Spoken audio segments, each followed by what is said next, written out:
Olá, boa tarde. Aqui é o tio Chico, do canal Tio Chico para Maiores. Eu sou formado em História, mestre em Filosofia e estou no último ano do curso de Psicologia, né? Mantendo aí a série de vídeos, né, para a galera que está em casa, sem estudar, sem fazer nada, ou estudando, né? Recomendação é que se você não está fazendo nada, faça alguma coisa, estude, né?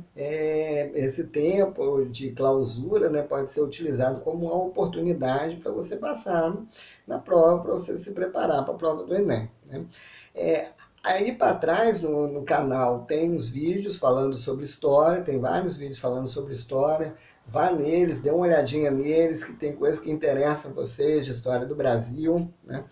É, e aqui hoje eu vou falar, né? Foi recomendado por um dos um dos meus seguidores aí, né, e outros também já haviam falado, para eu dar um panorama aí desse negócio de esquerda, direita, centro, né, o que é isso, né, as pessoas estão falando direitinho, né, elas estão expressando direitinho o que seja isso, né, é, veja bem, essa grande mídia corporativa aí, que eu não vou falar o nome dela, todo mundo já sabe, né, ela nunca foi de esquerda, né, assim como o Dória também nunca foi de esquerda, né? Comunista, longe, né? E existe algumas pessoas afirmando que o Dória, né, que é essa grande mídia aí, agora é de esquerda, né? Porque ela critica o presidente, né? Não, para você criticar o Bolsonaro, você não precisa ser de esquerda, você só precisa ter dois neurônios com sinapses funcionando minimamente, né? Um funcionamento normal da sua caixa craniana, do seu sistema nervoso central, vai fazer com que você consiga fazer uma análise, que não precisa ser profunda, e criticar esse governo. Isso não representa que você seja de esquerda, não. Por que então que as pessoas estão falando? Primeiro porque ultimamente, né, essas redes sociais, elas possibilitaram a qualquer um falar o que bem entende, né? Mas não tem problema nenhum falar, pode se expressar. Eu sou adepto da ideia de que você pode falar o que você quiser, mesmo que seja besteira. É, só que é um movimento esquisito, né? Porque você fala, uma pessoa que nem ensino médio direito tem, né? Ou mesmo alguém que tem formação superior, mas não é uma formação na área de humanas, né? Ou às vezes é de humanas também, mas ele fala sem nenhum receituário conceitual, bibliográfico, né? E começa a fazer afirmações complicadas, né? No calor das paixões, né? Sem uma análise profunda, racional, né? Começa a afirmar que A é de esquerda e B é de direita, porque ele concorda ou discorda do que eu acho, né? Bom, da onde que surge isso, então? Isso surge lá na Revolução Francesa, né? Quando Robespierre tomou o poder junto com o povo francês no episódio da tomada da Bastilha, em 1789, a monarquia ela é abolida, né? Ou pelo menos provisoriamente abolida, né? Porque no final a monarquia volta, mas é uma monarquia que começa a flertar não, começa a governar a partir dos interesses da burguesia francesa, né? Mas ali naquele momento que há um rompimento com a monarquia, né, se funda então um Estado francês com três poderes, que é o princípio estabelecido por Montesquieu no Espírito das Leis. E aí a Assembleia Nacional Francesa, né, é o poder legislativo. Né, e essa Assembleia tinha três grupos que discutiam as grandes ideias da Revolução Francesa e as grandes ideias que levariam ao progresso da França. Do lado esquerdo estavam os jacobinos, do lado direito ficavam os girondinos. E a galera do pântano, que era o povo do centro, ficava mais ou menos no meio, ou entre os dois, né? Alguma coisa nesse sentido. E aí, os jacobinos, eles eram radicais, eles defendiam reformas profundas. Né? Radicais não tem a ver com ser lunático, nada disso. Radical vem da ideia de raiz. Né? Então, aqueles que são radicais são aqueles que olham as coisas a partir da profundidade das coisas, fazem uma análise mais criteriosa daquilo que está sendo pensado. Então, se os jacobinos derrubaram a monarquia em 1789 e eles são radicais, então eles defendem o quê? Eles defendem o fim dos privilégios do primeiro e segundo estado, defendem o fim dos privilégios do clero e da nobreza, assim como a abolição da monarquia, né? Os girondinos também estão no grupo da Revolução Francesa. Só que os girondinos compõem a média e a alta burguesia, enquanto os jacobinos compõem a pequena burguesia e o povo, os trabalhadores, não sei o quê. A média e a alta burguesia ela é mais engenheirada. Isso quer dizer o quê? Que se a Revolução Francesa tomar um aspecto radical no sentido do que os jacobinos querem, essa igualdade, fraternidade e liberdade, que são os ideais da Revolução, podem tomar uma conotação muito mais profunda que não é interessante à média e alta burguesia, aos girondinos. Não é interessante por quê? Porque a igualdade que é jurídica, ela pode ser expandida para uma igualdade econômica. E isso não seria interessante aos girondinos. Então, os girondinos, eles flertavam com a nobreza e mesmo com a monarquia e o clero, no sentido de que nós não gostamos do Estado absolutista, mas uma radicalização do movimento jacobino também não interessa a gente. Então, se a gente tiver que flertar com o outro lado para poder conter o avanço dos jacobinos, a gente vai fazer, né? Mas nesse momento aí, direita e esquerda é só uma posição dentro da Assembleia, uma posição topográfica, né? E algumas ideias já estão mais ou menos feitas aí, mas são ideias ainda bem daquele momento da Revolução. Só que isso, com o passar do tempo, vai ganhando outras dimensões. Então, por exemplo, quem é esquerda vai começar a ter uma posição mais ligada ao pensamento de Marx, né? E a própria interpretação do Marx e dos marxistas sobre a Revolução Francesa. Porque, veja bem, o dado histórico, o que nós sabemos de história, não é algo que aconteceu de fato, são interpretações. Então, a narrativa que venceu sobre a Revolução Francesa é a que normalmente está veiculada aí nos livros didáticos, que fala que foi um movimento de ruptura profundo, né, onde o povo descobriu-se consciente do seu poder político e tomou o poder, né? E aí, a partir dessa compreensão de revolução, nós podemos construir uma outra história a partir da Revolução Francesa e a partir dessa interpretação marxista, que sugere que se a França conseguiu acabar com a monarquia e instituir uma república, isso quer dizer que nós aqui, que somos monarquistas, também podemos construir um outro tipo de Estado, poderemos promover uma revolução, porque a história muda, uma contribuição importante. Só que aí, para você analisar essa galera que toma uma tendência mais radical à esquerda, ligada aí ao pensamento do Marx, né? Isso não é pouca coisa, isso é muito complexo. E aí eu já vou avisando logo que é possível que o vídeo fique longo, né? Porque o problema é grande, é sofisticado, não é um negócio para você ficar conversando aí de qualquer jeito, na rua, falando com qualquer um, né? Como a galera está fazendo aí nessas redes sociais, né? É um problema complexo, você precisa estudar, precisa ler um monte de livro. Pô, tio Chico, então eu vou ter que ler um monte de livro para eu poder saber o que é. Sim, vai ter que ler um monte de livros, é um curso superior inteiro, né? Bom, se eu fosse dar uma matéria sobre isso, para falar dessa esquerda, aí a gente ia começar lendo Marx, né? Num semestre, eu colocaria aí o Manifesto do Partido Comunista e a ideologia alemã, né? No semestre, eu acho que dá. No outro semestre, a gente pode ler o prefácio e o capítulo 1 e 2 do Capital de Marx. E aí a gente vai prosseguindo até acabar, né? O Capital, que é longuíssimo. Só que aí, a partir dessa discussão de Marx sobre a história, sobre a economia, sobre a sociedade,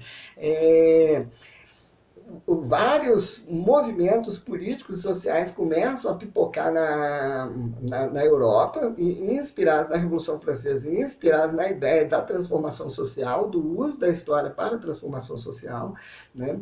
E isso vai desembocar num momento maior, que é 1917, né? Quando acontece a Revolução Socialista na Rússia, né? que não estava dentro do esperado, é um contexto muito esquisito, tem que dar uma estudada também, é longo o processo ali, né? Mas aí aparece então uma galera marxista, lendo Marx, mas fazendo uma leitura bem própria, né, do Marx, fazendo uma leitura histórica do Marx interessante ao Estado russo, né? E a história tem a ver com a história do Estado. A história, enquanto narrativa, enquanto conhecimento, enquanto saber, ela está diretamente vinculada à estruturação política do Estado. A história está a serviço do Estado instituído. Mas essa história que está a serviço do Estado, ela é contraposta por outras histórias que não estão a serviço do Estado. E há um debate, né, sobre o assunto. E aí, então, desse uso da história para poder explicar a Revolução Francesa e agora também a Revolução Russa, surge aí vários marxistas, a partir de Lenin e Trotsky, né? E essa é uma longa discussão, onde eles vão entrar nos conceitos de Marx, de fetichismo, de transição feudo-capitalista, vão ficar remoendo, estudando, pensando, discutindo, tudo numa postura bem economicista, né? O marxismo ele é bem economicista, ou seja, a preocupação com a sociedade é uma preocupação econômica, né? Como é que nós vamos transformar a sociedade? A partir da transformação dos modos de produção, né? Porque a análise é de que havia um modo de produção asiático, um modo de produção escravista, um modo de produção feudal, um modo de produção mercantil, um modo de produção capitalista que pode ser superado por um outro modo de produção, que poderíamos chamar de socialista, mas é uma discussão, tá? Então aí surgem vários marxistas, né?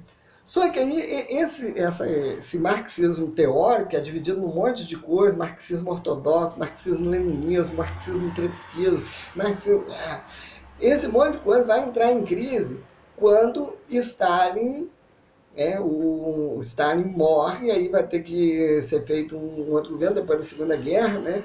E aí fez, digamos, uma auditoria ali sobre o que Stalin fez, né? E Stalin fez um monte de merda, né? Matou um monte de gente, não sei o quê, e algumas pessoas ficaram assim, estupefadas, né? Sendo bem gentil, né, com Stalin, porque o cara fez muita merda, o cara não foi assim muito diferente, discutem aí os marxistas, né, os adoradores da União Soviética, mas o Stalin não foi assim muito diferente do Hitler, né? Inclusive ele flertou, né, com o próprio Hitler, fez diversos acordos com Hitler, aquele acordo, o Ribbentrop-Molotov, é um acordo muito esquisito, né, um tratado de não agressão ali. Então, havia campos de concentração na Rússia, né? Então, a partir dessa análise da época de Stalin, né, o marxismo começa a entrar numa outra via, que é o quê? Nós precisamos fazer um revisionismo, a gente precisa pensar a nossa própria teoria de outro jeito. E aí aparecem, então, os marxistas revisionistas, aparecem ali na escola de Frankfurt, não sei o quê, e aí categorias que não estavam incluídas antes, porque o marxismo era extremamente economicista, outras categorias entram, como a arte, como o amor, né, como a literatura. Essas categorias não estavam incluídas lá atrás, os marxistas eles não conseguiam discutir teatro. Teatro é coisa de burguês, né? A arte é coisa de burguês, e isso é uma forma muito superficial, reducionista do conceito de arte, né? Que está para além desses elementos econômicos, sociais e políticos. A arte é algo efetivamente especial que o homem faz, né? E aí, a partir, então, ali da escola de Frankfurt, né, começa-se a discutir essas questões. E em 68, começa a acontecer na França, chamado Maio de 68, né, onde os estudantes franceses tomam poder, tacam fogo na França, falando que querem liberdade, que querem um Estado que não seja opressor, uma sociedade efetivamente livre, uma sociedade de mulheres, uma sociedade de pessoas onde o amor livre, o sexo livre seja possível. Então aparece ali uma outra teorização sobre o que seja Estado, com Foucault, com Deleuze, com Guattari, uma discussão sobre o que é ciência. E aí essa esquerda, eminentemente marxista, essa esquerda vai tomando uma outra conotação, né? Algumas pessoas vão chamar esses caras aí de maio de 68 de pós-modernos, né? E aí essa esquerda aí Foucaultiana, deleuziana, essa esquerda marxista, tudo vai desembocar onde? Em 1989, né, início dos anos 90, onde o Bloco Socialista entra em crise, a União Soviética quebrou. Com a derrocada da União Soviética, nós temos um problema estabelecido. Por quê? O socialismo, que era um dos 3 grandes projetos para a felicidade do homem, entrou em crise. Né? Quebrou. Haviam 3 grandes projetos para a felicidade do homem. Olha a pretensão, né? O projeto capitalista, liberal, que eu já vou falar dele, por enquanto eu só estou falando da esquerda. E é para ser longo. Por que é para ser longo? É para entender que é difícil, que é complexo, que não é um negócio para você ficar, esquerda, direita. Não, cara, você tem que estudar uma parada. Né? Aí, um projeto é o projeto capitalista, liberal, e um outro projeto é o projeto socialista, comunista, né? Anarquista, talvez, né? À esquerda. E tem uma terceira via aí que foi derrotada na Segunda Guerra Mundial, que são os nazistas. Com a derrota do projeto nazista, né, fica essas 2 vias, e em 89 o projeto socialista foi. Né? Isso quer dizer que vai aparecer o Fukuyama, né, falando que a história acabou, é o fim da história. Ou seja, porque se a história, segundo Marx, é a luta de classes, com a crise do Bloco Socialista não há mais essa luta de classes. É o fim da história. Não há mais a disputa, os antagonismos, não há mais a dialética materialista, né?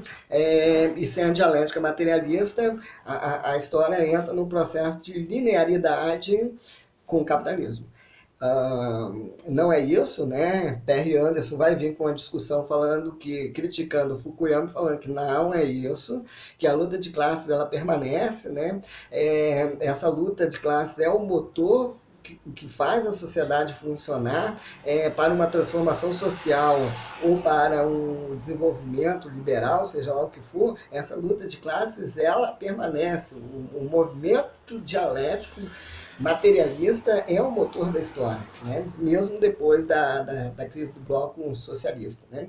E aí essa esquerda, a partir dos anos 90, né, ela vai tomando várias nuances. Continuam os marxistas ortodoxos, marxistas revisionistas, marxianos, mas aparecem outros grupos também, ligados aos marxistas ou não, que são os identitários, né?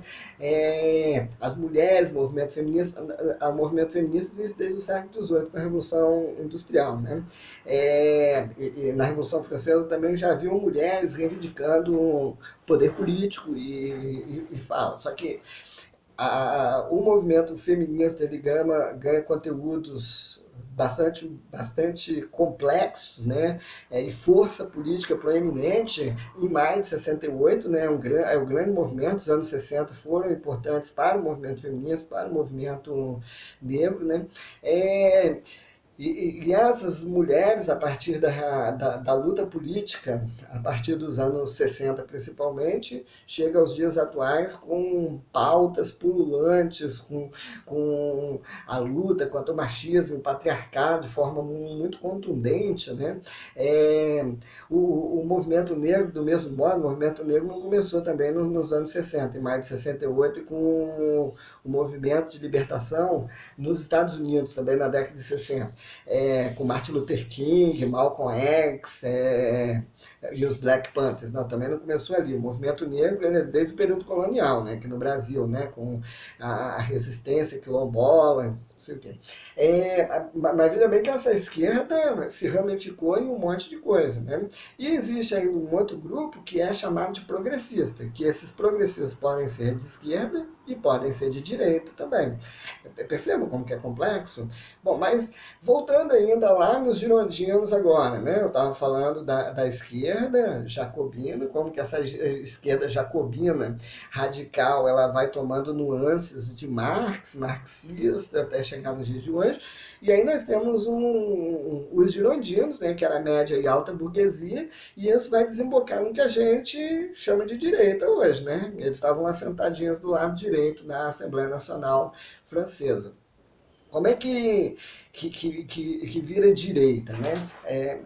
Quando se fala de direita, nós estamos falando dos liberais, né? Liberais no sentido econômico, né? Mas só que existe o liberalismo político também. Então, quando você fala que um sujeito é de direita, na França principalmente, essa direita francesa ela é liberal, tanto do ponto de vista político quanto do ponto de vista econômico. Isso quer dizer o quê? Que a direita francesa defende liberdade de expressão, defende a democracia, as eleições regulares, a liberdade de imprensa. Por quê? Porque essa direita francesa lê os autores ali do iluminismo, né? Se você quer discutir, você precisa ler também. E depende também a não intervenção do Estado na economia, que é o liberalismo econômico. O Estado não intervindo na economia, o Estado vai parar de cobrar impostos da burguesia.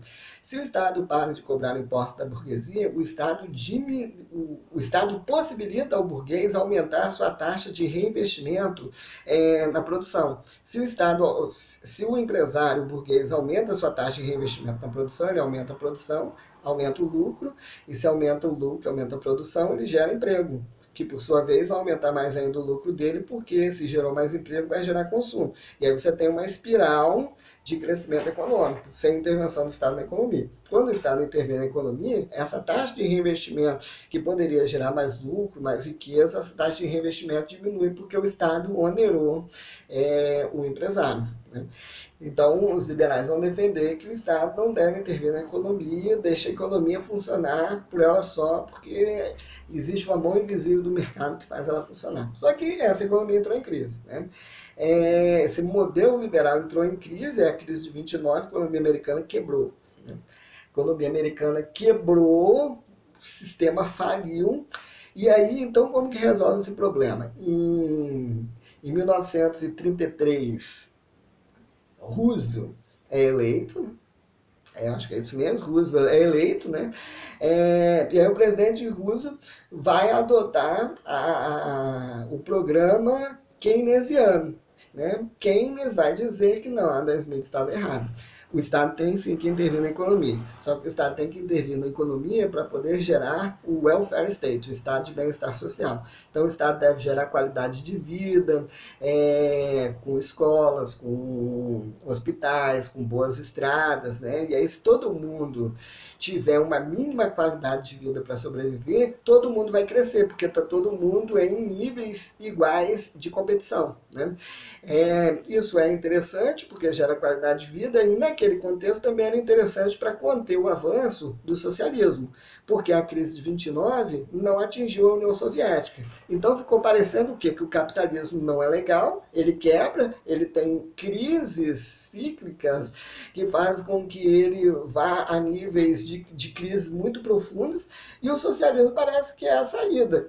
Então havia necessidade de uma resposta, né, ao modelo, à crise de 29, mas uma resposta que não fosse socialismo, né? Isso foi o keynesianismo. Só que esse keynesianismo também entrou em crise, né? E aí alguns indivíduos mais à esquerda aí, talvez discordem comigo, talvez fiquem até bastante chateados comigo, né? Mas quando você gera um welfare state, um estado de bem-estar social, as pessoas meio que acomodam, né? E aí a criatividade, o empreendedorismo, né? A palavra que está na moda aí, empreendedorismo, né? A inovação, isso tende a entrar em crise, porque se está tudo mais ou menos dado, eu não preciso fazer muito, né? E aí você pega isso ali na década de 70, né? Esse modelo keynesiano que já estava em crise, ele toma um grande baque com a primeira crise do petróleo, em 1973, com a guerra do Yom Kippur, né? Os países da OPEP, para retalhar Israel, né, por seus excessos, seus ataques à faixa de Gaza, né? A OPEP, a Organização dos Países Exportadores de Petróleo, diminui a produção de petróleo, né, para poder retalhar os países aliados de Israel. E aí, nesse contexto ali do Oriente Médio, o preço do petróleo vai lá em cima, a escassez de petróleo, e aí, como a produção mundial depende do petróleo, crise, né? E os Estados Unidos não é diferente, o Brasil entrou em crise, né? O programa o Pró-Álcool, né? Foi um programa como resposta a essa crise do petróleo, né? É um assunto também interessante, história do Brasil. E os Estados Unidos entrou em crise. E aí, os americanos precisavam encontrar a saída para essa crise. Não era pela via keynesiana, porque essa via já estava se esfacelando. E aí, então, tem uma outra via, o neoliberalismo. O neoliberalismo é constituído aí pelo Friedman e Hayek Friedman, da Escola de Chicago, né? O Paulo Guedes, ministro da Economia, inclusive, é um desses meninos de Chicago. Ele estudou lá na época do Friedman, não sei o quê. E aí tem uma teoria, então, chamada neoliberal. Só que o liberalismo já tinha dado errado lá atrás, né? Então, nós vamos implantar isso e se quebrar de novo. Então eles fazem o quê? Eles precisam testar esse modelo para ver se ele funciona. Aonde que eles vão tentar? Testar. Os americanos tinham dado um golpe de Estado lá no Chile, né? O golpe no Chile, o golpe militar, foi implementado pelas forças militares americanas, junto com as forças militares chilenas, e aí o ditador Augusto Pinochet se torna aí o guardião executor do neoliberalismo no Chile. E aí começa então os processos de privatização, de redução da intervenção do Estado na economia. Privatização de escola, privatização de hospitais, de diversos setores públicos, né? E curiosamente a economia começa a crescer, né? Os números começam a ficar positivos em termos de superávit fiscal, em termos de consumo, em termos de produtividade, né? Qualidade de vida, isso é uma outra discussão, né? Mas o mercado no Chile deu uma resposta interessante. A economia chilena estava funcionando. E aí, então, isso começa a ser implementado também nos Estados Unidos por Reagan, e a Thatcher na Inglaterra. Também começa o processo neoliberalizante deles, eu não sei o que. E isso é o que a gente chama de direita hoje, né? Mas eu ainda estou falando de Europa. Quando a gente fala de Brasil, tudo é diferente aqui, né? Parece com a Europa, mas aqui tem as suas especificidades, né? E aí não parece que é, mas não é, né? É um negócio esquisito aqui no Brasil. Não sei se é bom ou ruim, né? Nem é bom também ficar analisando a história a partir dessas duas variáveis, bom e ruim, né? Mas sempre tem alguma coisa aqui na interpretação da história do Brasil que destoa do modelo europeu que chegou aqui, né? Então, por exemplo, quando se fala liberal no Brasil, a gente está falando da direita. Só que ser liberal no Brasil quer dizer ser conservador também, né? E isso desde lá do período regencial, né? Que é assim, um assunto também interessante para poder tratar. Então, se você é liberal, não quer dizer que você seja conservador. Só que aqui no Brasil, ser liberal se tornou ser conservador, né? O liberal não está preocupado se você transa com homem, com mulher, se você fuma maconha, se você cheira, se você é mal educado, se você fala palavrão, se você tem cabelo grande, se você tem tatuagem. Os liberais, eles não estão preocupados com isso. Bom, se você tem cabelo grande, você vai ter que comprar shampoo, condicionador, cosmético, pente, vai ter que cortar de vez em quando, isso é mercado, consumo. Ah, você quer fazer uma tatuagem? Pô, que legal, né? Uma tatuagem é caro. Tem vários equipamentos para poder um tatuador trabalhar, né? A indústria está trabalhando, é consumo, né? Ah, você é gay. Não tem problema nenhum. Você vai consumir um estilo de vida gay, né? Tem até uma passeata que é a maior do mundo, né? Que é a Parada Gay de São Paulo, que gera milhões de dólares de circulação na época que tem um evento. Para os liberais é isso. Só que aqui no Brasil, esse liberal é também conservador nos costumes, né? Então o Estado não deve intervir na economia, mas se a galera tivesse numa postura muito esquisita do ponto de vista dos costumes, então o Estado tem que intervir. Então, se a professora fica falando de pautas de gênero, que falam de uma certa liberalidade ou liberdade do feminino, isso do ponto de vista dos costumes parece que não é adequado para essas pessoas. Por quê? Porque quem manda é o homem, assim que está escrito na Bíblia, né? Então o Estado deve intervir para impedir impedir que essas ideias tidas como demoníacas e satânicas, olha que medieval, né? Não se proliferem e gerem essa revolução dos costumes, né? Mas percebo que é bastante complexo, é bastante complicada essa noção de esquerda e direita no Brasil. Mas essa grande mídia chamada de direita, de esquerda e agora para alguns grupos, essa grande mídia nunca foi de esquerda. Ela é, é uma mídia ligada aos interesses econômicos do grande capital. Ela não é esquerda. O que aconteceu foi que o Bolsonaro ele diminuiu a verba publicitária. Na verdade, ele não acabou com a verba publicitária desses grande canal aí, que a gente já sabe qual é, que está fazendo oposição, esses dois principalmente, né? Na verdade, ele equalizou, né? Ele colocou a verba publicitária igual para todo mundo, todos os grandes veículos aí da grande mídia. E aí o que acontece? O canal X ali, que tem menos audiência, um canal menor, né, paga suas contas com aquela verba publicitária que o governo pagou. Para ele até tá bom. Só que o outro canal, que é muito maior, não sei o que, ele não consegue pagar as suas contas com aquela verba que agora o governo equalizou igual para todo mundo. É esse o problema, né? Os grandes canais não estão sem verba publicitária. Não é à toa que tem propaganda do MEC, né, passando nesse grande canal aí que a gente conhece. Mas esse grande canal não é de esquerda, nunca foi. É um canal liberal. Eles defendem a não intervenção do Estado na economia, na melhor das hipóteses, né? E também coloca algumas pautas mais progressistas, que é o quê? A questão da discussão de gênero é colocada em alguns momentos de forma bastante singela, né? Mas ela é colocada de algum modo, algumas discussões aparecem na novela, né? Mas não é esquerda. Né? A pauta identitária interessa a classe média, aliás, a pauta identitária interessa a direita que não é conservadora. Né? Porque se as mulheres são oprimidas, isso não é bom para o capital. As mulheres precisam ser livres, precisam trabalhar, ganhar dinheiro e consumir. Comprar batom, comprar shampoo, comprar roupa, viajar para Paris, ir para desfile de moda em Milão. Se é isso que nós estamos falando, que um grupo das mulheres gosta, e eu não estou dizendo que isso é bom ou ruim, estou falando apenas que isso é mercado. Né? Então não é interessante que elas sejam oprimidas, né? Que o homem trabalhe e ela não trabalhe, né? Que o homem sustente a casa. Não, nada disso. A mulher tem que estudar, tem que trabalhar e tem que consumir.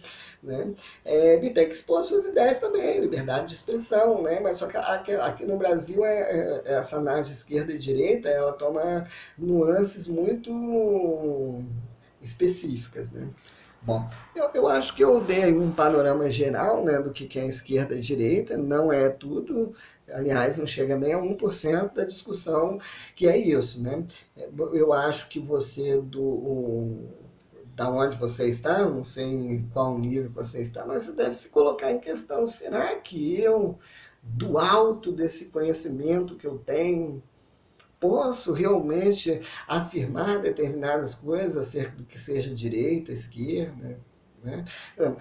Para a galera que assiste esses vídeos, o YouTube fala que é uma galera jovem, né? Que provavelmente são meus alunos, né? Que assistem esses vídeos, né?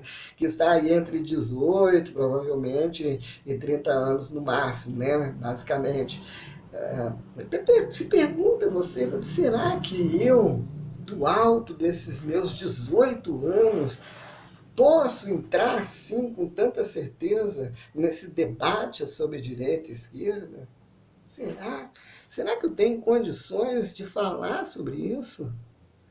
Ou seria melhor eu tomar uma postura mais humilde, ficar na minha, e nesse processo, eu estou bastante jovem, estudar, ler bastante, ouvir o que as pessoas, ouvir mais, a gente tem 2 ouvidos, né, e uma boca, né, 2 ouvidos e uma boca, quer dizer que a gente precisa ouvir mais, né, e falar menos, talvez, tem dois olhos, talvez ler mais e falar menos, né? Será que eu realmente posso me posicionar assim de forma tão incisiva, de forma tão dura com relação ao que seja direita, esquerda e afirmar que o Dória é de esquerda? Será que essa afirmação realmente é coerente?